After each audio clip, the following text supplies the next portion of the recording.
Hey guys, welcome back to the Max Invest YouTube channel. In today's video, I'm going to be specifically talking about Ethereum.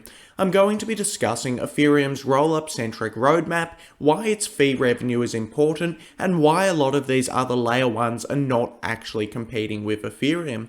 As far as I can see, Ethereum really does not have any competition, and all of these other layer 1s are doing a completely different thing. If you want to understand why I believe this, stick around for the video. Anyway, if you enjoyed today's video, remember to like and subscribe to the channel, follow me on Twitter, join the Discord, and remember, nothing in this video is financial advice. Essentially, the final vision of Ethereum is for it to become a global settlement layer. We want all of the transactions on the world to be settled on top of Ethereum. Now, Ethereum's approach to scaling is for nobody to be using the layer 1. We don't want anybody even touching the layer 1, or people don't even need to know the layer 1 exists. What Ethereum is doing is it's scaling via layer 2s. What will happen is there'll be roll-ups on top of Ethereum, they will compute transactions, and then they will post a proof that these transactions occurred to the layer 1. What this does is it means that the roll-up on top of Ethereum does not need to pay for consensus, and we'll get into this a bit more in the video, and the roll-up on top of Ethereum can inherit its security and decentralization. Now, I don't see any other layer 1s doing this, and in my opinion, these layer 1s will quickly figure out A, they cannot scale alone on the base layer, and B, they don't want to pay for consensus, and they want to become decentralized. So in my opinion, these layer 1s such as Solana, Avalanche, Polygon, they're all going to transition over to the Ethereum network, and they're all going to start becoming a layer 2 and settling on it. Now, you may think that this is a far-fetched thing to say. You might be going, Max, there's going to be a multi-chain future, and you're wrong. However, Anatoly, the CEO of Solana, has actually suggested becoming a layer 2. He suggested that Solana could start posting proofs to the Ethereum network, and personally, I think this would be a great idea.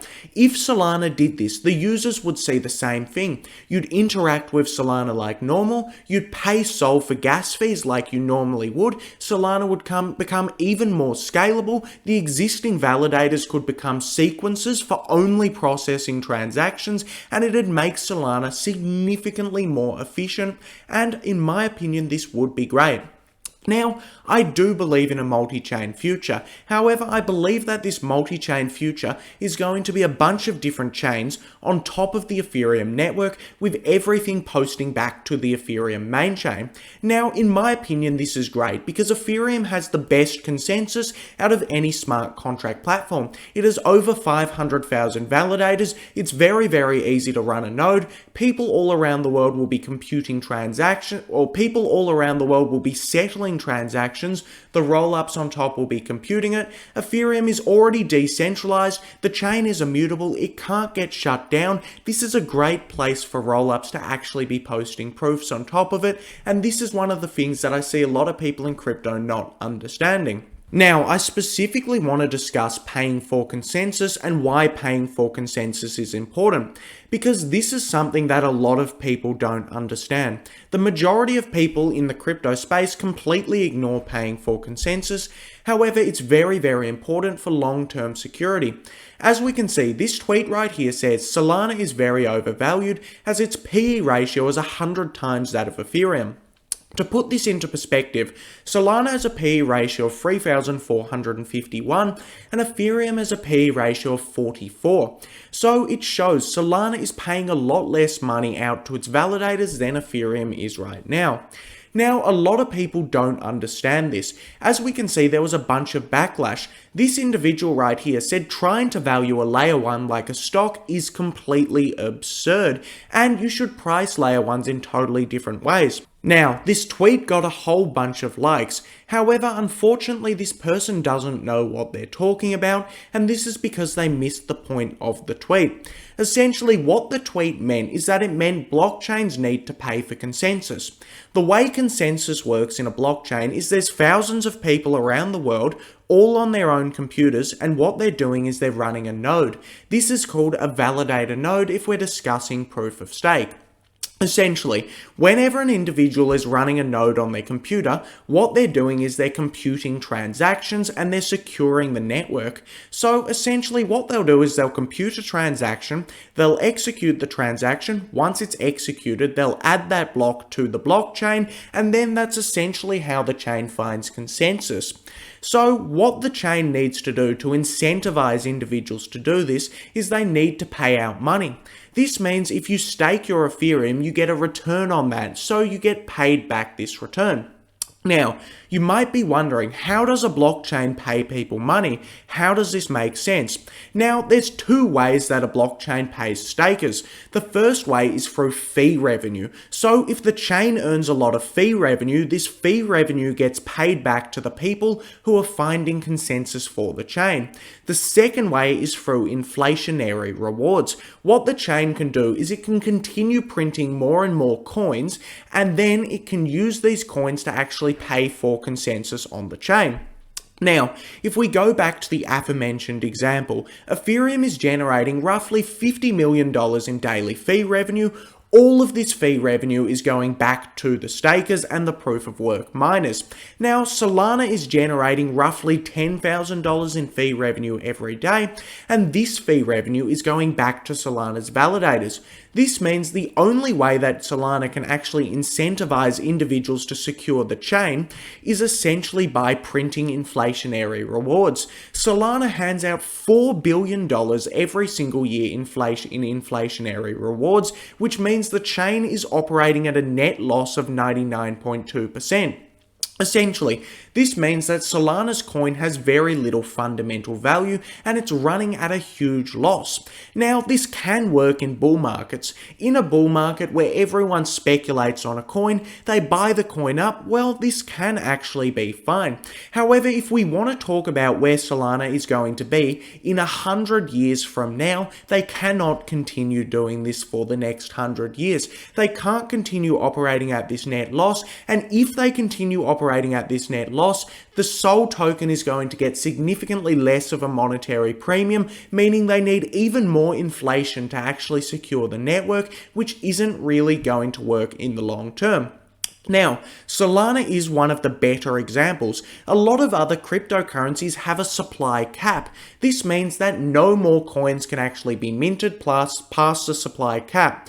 Essentially, what these coins have said here is they've said fee revenue is going to be high enough to pay for consensus, and there needs to be no inflationary rewards. Now, I don't know about you, but Cardano is earning $60,000 in fee revenue every single day. It's completely ridiculous to think that Cardano will be able to secure itself with just fee revenue alone.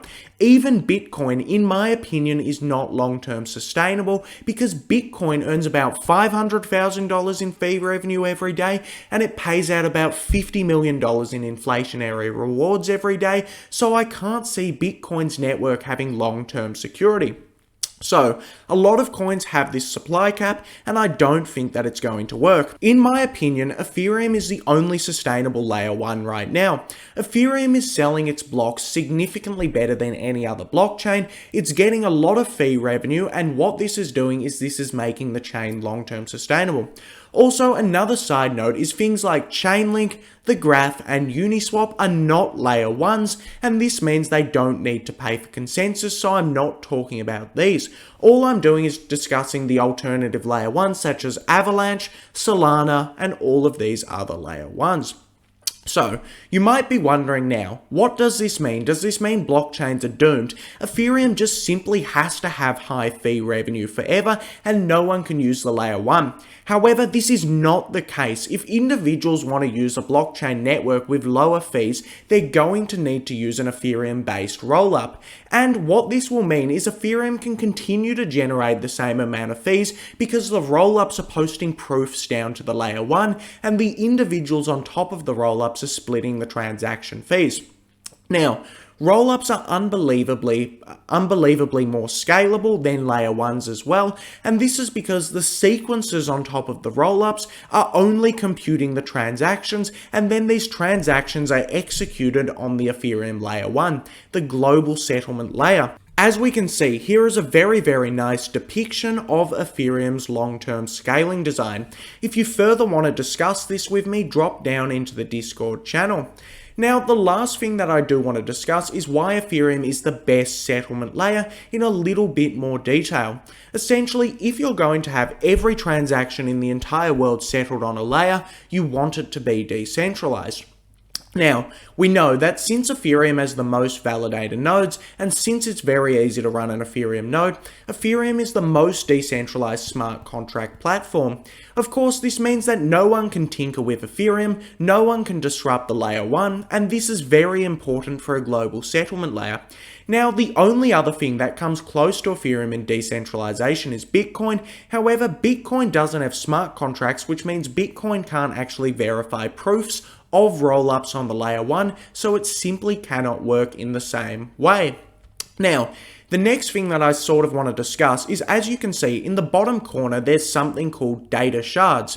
Now, essentially, when something is more decentralized, this means that it has more validators. Now, if there's more validators, you can actually introduce sharding. You can split up the work of doing the verification between all of those validators.